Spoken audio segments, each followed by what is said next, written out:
ASEAN GCC summit remains dynamic and impactful across region. BIM IAGA fuels trade, investment and energy growth.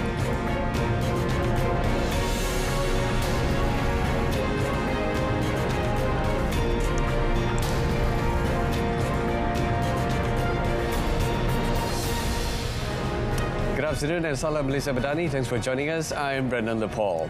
The 46th ASEAN Summit and related summits enter their final day today with many key events scheduled including the Brunei Darussalam, Indonesia, Malaysia, Philippines, East ASEAN Growth Area Summit. Muhammad Haziq Zahid has the details.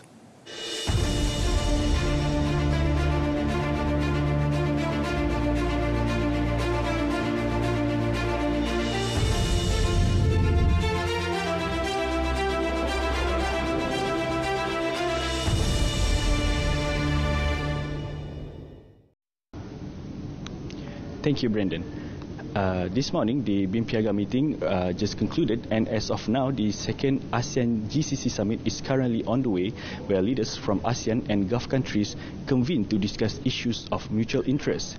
Among updates that I can give as of now is that at the BIM IAGA meeting, which was chaired by Philippines President Ferdinand Romualdez Marcos Jr., has called for a greater synergy and political will to affirm BIM IAGA's shared vision for a more integrated, resilient and prosperous path. Yesterday, the 46th ASEAN Summit officially kicked off with several commitments made by its leader to preserve the region's peace and prosperity. Also, ASEAN adopts the Kuala Lumpur Declaration 2045 as a foundation to guide the region's development and cooperation over the next 2 decades. The summit is scheduled to end today with several key events will be taking place, including the inaugural ASEAN GCC China Summit. That's all the development that I can give to you as of now. I'm Haziq Zahid. Back to the studio. Thank you, Haziq. The ASEAN and the Gulf Cooperation Council GCC relationship will be key to enhancing inter-regional collaboration, building resilience and securing sustainable prosperity for the people. Prime Minister Dr. Sri Anwar Ibrahim said the deliberations of the global environment today will be crucial in ensuring that the ASEAN GCC partnership remains dynamic, responsive and impactful. Dr. Sri Anwar believes the ASEAN GCC partnership has never been more important than it is today as ASEAN navigates an increasingly complex global landscape marked by economic uncertainty and geopolitical challenges. He made these remarks today during his opening remarks of the second ASEAN GCC summit. It was attended by ASEAN heads of state and government, GCC key leaders, Timor-Leste Prime Minister and the ASEAN Secretary General. The GCC was ASEAN's 7th largest trading partner in 2023, with a trade value reaching $130.7 billion. The first ASEAN GCC summit was held in Riyadh, Saudi Arabia in 2023. The collaboration among member countries of the Brunei Darussalam, Indonesia, Malaysia, Philippines, East ASEAN Growth Area, BIM IAGA, in various sectors has led to significant progress. Now, this includes joint initiatives in the areas of connectivity, investment, food security, ecotourism, and green development.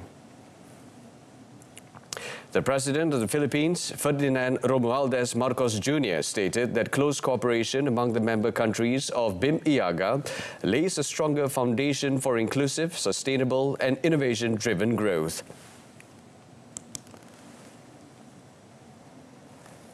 Together, we have laid down stronger foundations for inclusive, sustainable and innovation-driven growth. Marcos Jr. made this statement while chairing the BIM IAGA summit today. The BIM IAGA initiative boosts growth in trade, investment and tourism through new intra-regional shipping routes and air links, as well as power interconnection projects across the 4 countries. Southeast Asian leaders has adopted the Kuala Lumpur Declaration on ASEAN 2045, Our Shared Future, setting a foundation to guide the region's development and cooperation over the next 2 decades. The declaration, endorsed during the 46th ASEAN Summit, represents a significant milestone in the bloc's commitment to building a more resilient, innovative, dynamic and people-centered regional community. According to the declaration, ASEAN member states reaffirm their collective resolve to enhance regional unity, promote inclusive and sustainable development, and strengthen institutional capacity to respond effectively to existing and future megatrends.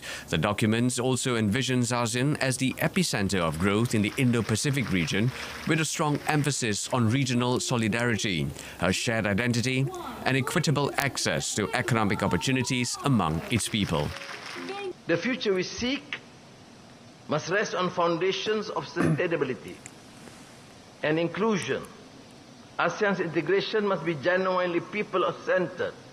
That means closing development gaps, raising the standards of living, and investing in the human spirit and potential of all our citizens. Among the key decisions made under the declaration is the formal adoption of the ASEAN Community Vision ACV 2045 and its accompanying strategic plans across 4 pillars, namely political security, economic, socio-cultural and connectivity. The leaders agreed that the declaration, as well as the ACV 2045 and its strategic plans, shall comprise the ASEAN 2045. Meanwhile, the Kuala Lumpur Declaration and the ACV 2045 mark a bold new chapter for the regional bloc as it embraces long-term strategic planning that is vital in dealing with rising global uncertainty. ASEAN Secretary-General Dr. Kao Kim Horn said that the declaration and the ACV 2045 collectively represents the first ever 20-year vision adopted by ASEAN leaders, a significant departure from previous shorter-term frameworks. Calling the ACV 2045 very bold and strategic, Dr. Kao said the long-term vision is indeed timely, as it comes at a time of global disruptions, including political and security dynamics, the aftermath of the COVID-19 pandemic, and the escalating climate crisis. He also praised Malaysia's chairmanship this year, describing it as being very dynamic and strategic, hence reflecting the theme of inclusivity and sustainability.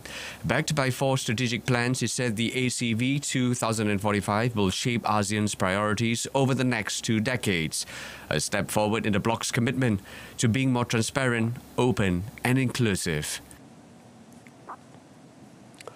The inaugural trilateral summit between ASEAN, the Gulf Cooperation Council, GCC, and China marks a new chapter of strategic cooperation. In his welcoming address at a gala dinner hosted in honor of ASEAN leaders, Prime Minister Dr. Sri Anwar Ibrahim highlighted the GCC's remarkable transformation, describing it as the most peaceful and fastest growing economy in the world, driven by new technology and artificial intelligence. The Premier also stressed that ASEAN regards China as a valued friend, adding that despite complex geopolitical realities, the region remains committed to constructive engagement. This is a meeting of minds, of people who want to develop their countries, who believe in independence and right, multilateral arrangements. What is this meeting? It's a multilateral arrangements to enhance trade, increase investments. Dr. Sri Anwar also expressed deep appreciation for the presence of the Crown Prince of Kuwait, Sheikh Sabah Al Khalid Al Hamad Al Sabah, and Chinese Premier Li Qiang at the ASEAN GCC China Summit, underscoring the significance of their participation as reflective of enduring friendship and trust among partners.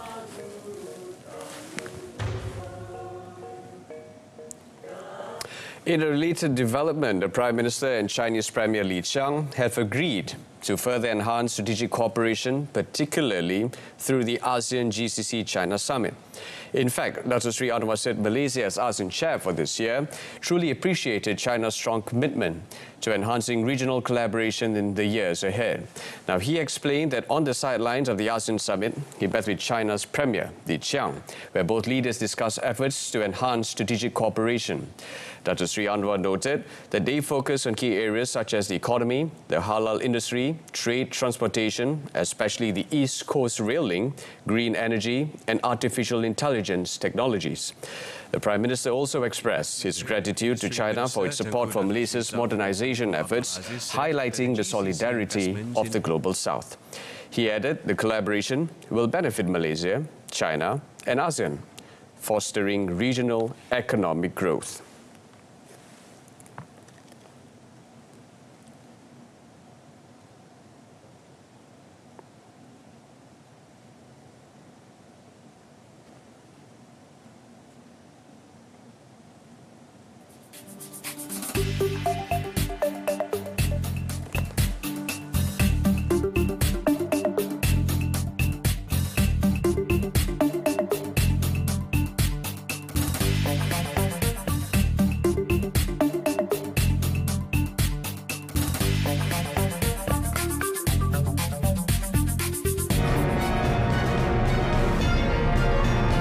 Next, 52 killed in Israeli carnage as mediators propose ceasefire and the release of hostages.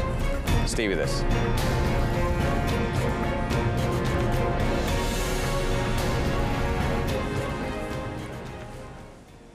But before that, a car rammed into a packed crowd celebrating Liverpool's Premier League title victory, leaving at least 27 people hospitalised. Now, police said they were ruling out terrorism, adding a 53-year-old British man had been arrested.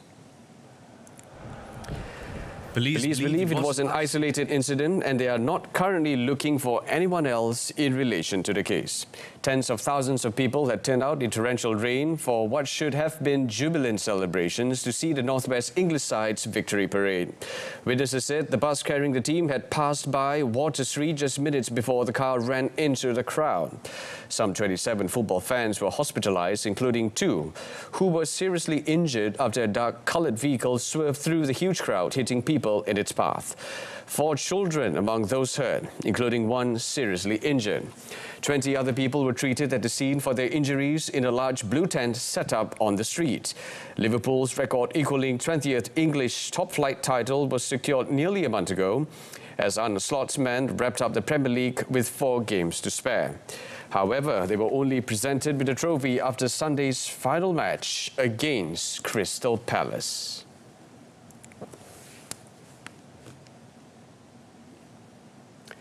Israeli strikes killed at least 52 people as mediators proposed a 70-day ceasefire and the release of 10 Israeli hostages alongside some Palestinian prisoners. According to a Hamas source, the group had agreed to the new proposal by U.S. envoy Steve Witkoff, which was received from mediators. The outline of the new potential deal was revealed as Israel ramped up its offensive in the Palestinian territory and follows previous rounds of talks that have failed to reach a breakthrough ever since a 2-month ceasefire fell apart in mid-March. Hamas stated the deal included a 70-day truce in exchange for the release of 10 hostages in 2 batches, and during the truce, negotiations will begin on a permanent ceasefire with American guarantees. Fighting meanwhile raged in Gaza, where Civil Defense Agency spokesman Mahmoud Basal said an early morning Israeli strike on the Fahmi al-Jarjawi school, where displaced people were sheltering, killed at least 33, with dozens injured, mostly children. He added another strike killed at least 19 people in Jabalia in the northern Gaza Strip.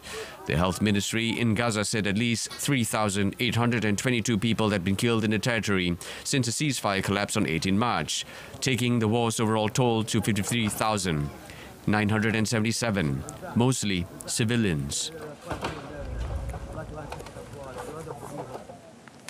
On a related note, under 5% of Gaza's farmland is usable due to war, for further exacerbating the risk of famine at the devastated Palestinian territory.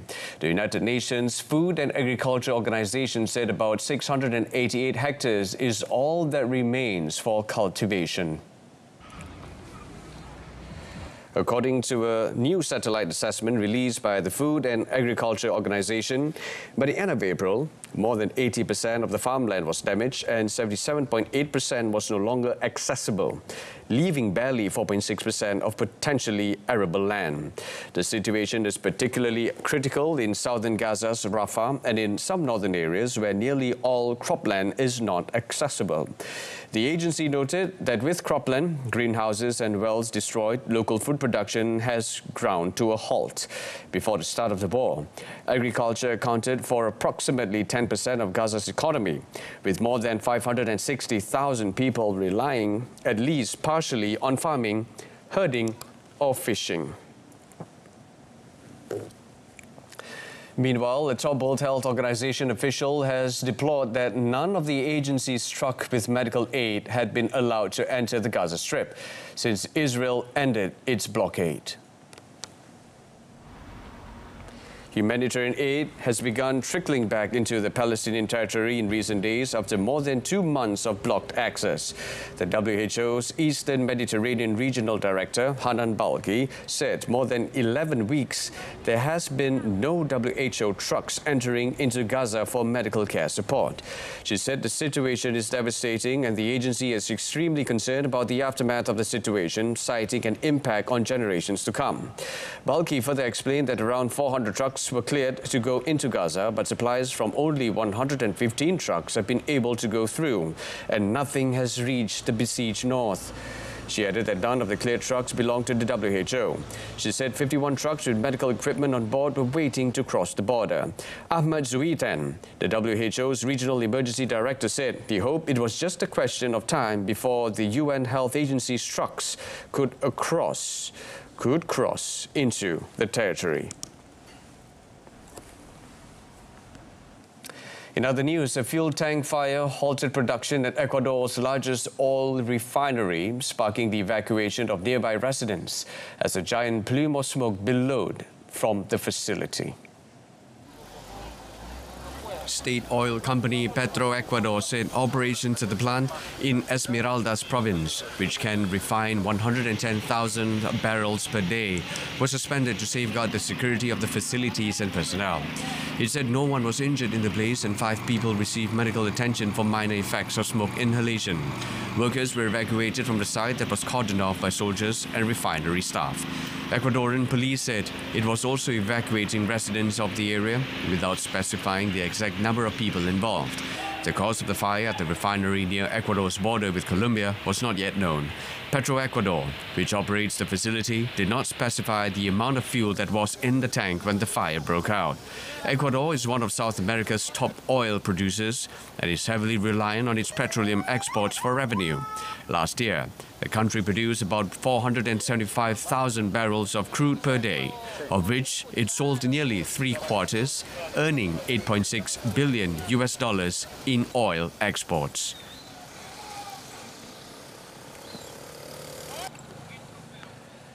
North Korea has slammed US President Donald Trump's Golden Dome missile shield plan as a very dangerous threat that aims to weaponize space. Pyongyang's foreign ministry has issued a memorandum calling the system a very dangerous initiative aimed at threatening the strategic security of the nuclear weapons states. Trump announced new details and initial funding for the missile shield system last week, calling it very important for the success and even survival of the country. According to analysts, the initiative faces significant technical and political challenges and could come at a hefty price tag. The memorandum by nuclear-armed North Korea accused the United States of being hell-bent on the moves to militarize outer space. It noted that the U.S. plan for building a new missile defense system is the root cause of sparking off a global nuclear and space arms race by stimulating the security concerns of nuclear weapon states and turning the outer space into a potential nuclear warfield. Washington has in recent years ramped up joint military exercises with South Korea and increased the presence of strategic U.S. assets in the region to deter the North.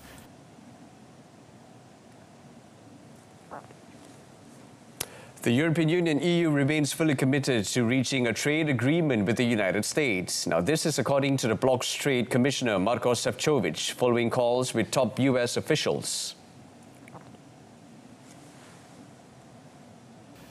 The context came after US President Donald Trump threatened on Friday but then postponed to hit EU goods with a huge tariff, voicing frustration that talks with the bloc were going nowhere. Šefčovič said he had good calls with U.S. Secretary of Commerce Howard Lutnick and U.S. Trade Representative Jamieson Greer. The U.S. president had already hit the bloc with multiple waves of tariffs, including 25% duties on cars, steel and aluminium. The European Commission has been leading talks on behalf of the 27-country bloc in a search of a mutually beneficial deal with Washington, though with little to show so far. Brussels is consulting with member states on plans to impose tariffs on U.S. goods worth nearly 100 billion euros if negotiations fail to produce a deal. The U.S. trade deficit in goods with the EU was $236 billion last year. But when taking account of services, the European Commission calculates that the overall U.S. trade deficit stood at $57 billion. Šefčovič stated the EU could cover that figure by buying U.S. liquefied natural gas and some farm products. Students and officials at Hong Kong's University of Science and Technology, HKUST, on Monday said they would welcome Harvard students after the US government barred the university from enrolling foreign students. HKUST announced on Friday that it would extend an open invitation to international undergraduate and postgraduate students at Harvard, as well as those holding confirmed offers to continue their studies at the Hong Kong institution.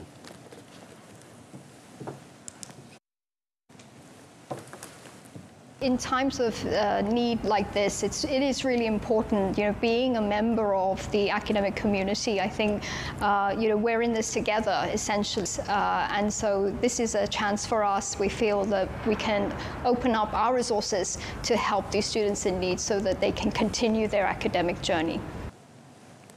Hong Kong's Education Bureau also said in an email statement that it had called on universities in the Chinese territory to safeguard the interests of students and to attract top talent following the Harvard ban. The US government recently revoked Harvard University's ability to enroll foreign students, requiring current international students to transfer schools or lose their legal status.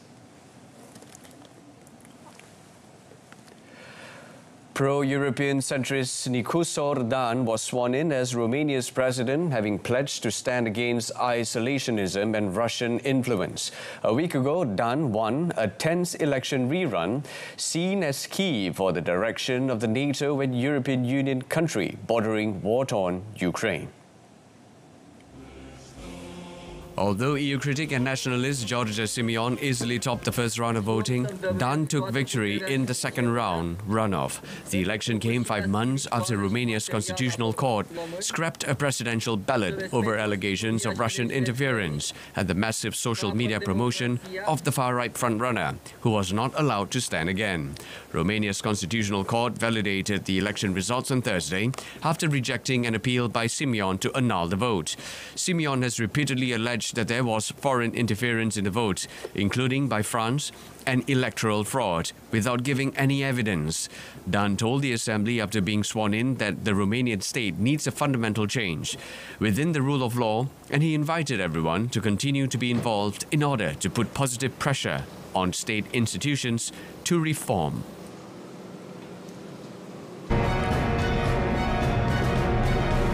Moving on to sports, Ronaldo's goal in vain as Al Nassr loses to Al Fateh in final game of the season.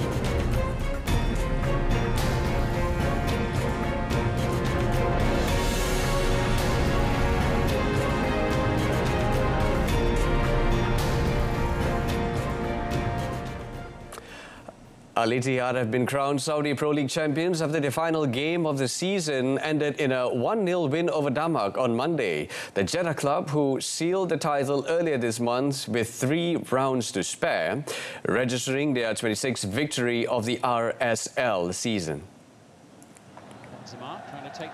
Stephen Bergwijn scored the game's only goal, beating Damak's goalkeeper Florin Nitsa with a right-footed shot from inside the area. This is Al Ittihad's second title in 3 years, with Al Hilal, the defending champions, faltered halfway through the season. Al Ittihad will now aim to complete a domestic double when they play Al Qadsiya in the King's Cup of Champions on Friday. Al Ittihad, coached by former France international Laurent Blanc, had already clinched the league with 2 games to go, but had to wait until the final game to receive the trophy in front of a packed crowd at the King Abdullah Stadium on the outskirts of Jeddah. There's the final whistle. The party can really... Goals from Cristiano Ronaldo and Sadio Mane were not enough to give Al Nassr a win in the final Saudi Pro League game of the season on Monday. They were beaten 3-2 by Al Fateh, thanks to an injury-time winner from Mateus Machado. Ronaldo had opened the scoring when he was left unmarked at the back post from a corner. He finishes the season as the top scorer in the league, but Al Nassr will not be in the Asian Champions League next season following this defeat. Sadio Mane has restored Al Nassr's lead after Matias Vargas had equalized before half-time for the home side. Then, with 10 minutes remaining, Murad Batna scored a stunning free kick to make it 2-2 before Machado grabbed the winner in the 96th minute. Big chance here, off the posts. Carlo Ancelotti was unveiled on Monday as new coach of the Brazil national team, with the mission of pulling them back from a difficult period in order to prepare for the 2026 World Cup as they seek to become 6-time world champions.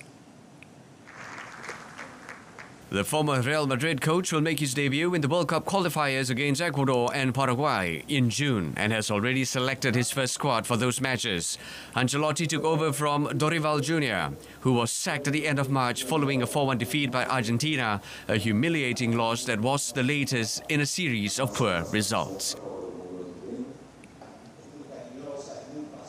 Brasil me ha llamado, estoy muy orgulloso de estar aquí. Porque la historia dice que Brasil es la mejor selección del mundo. Brasil ha ganado 5 campeonatos del mundo, quiere ganar el 6º campeonato del mundo y ha elegido a mí para ganar el 6º. Vaya responsabilidad, ma me la tomo con placer. Brazil stayed in 4th place in the South American World Cup qualifiers, with the top 6 teams earning direct qualification. The team's struggles began over 2 years ago when they were knocked out of the 2022 World Cup by Croatia on penalties in the quarterfinals. Former Manchester United manager Erik ten Hag said he wanted to build something after taking over as head coach of Bayer Leverkusen on Monday.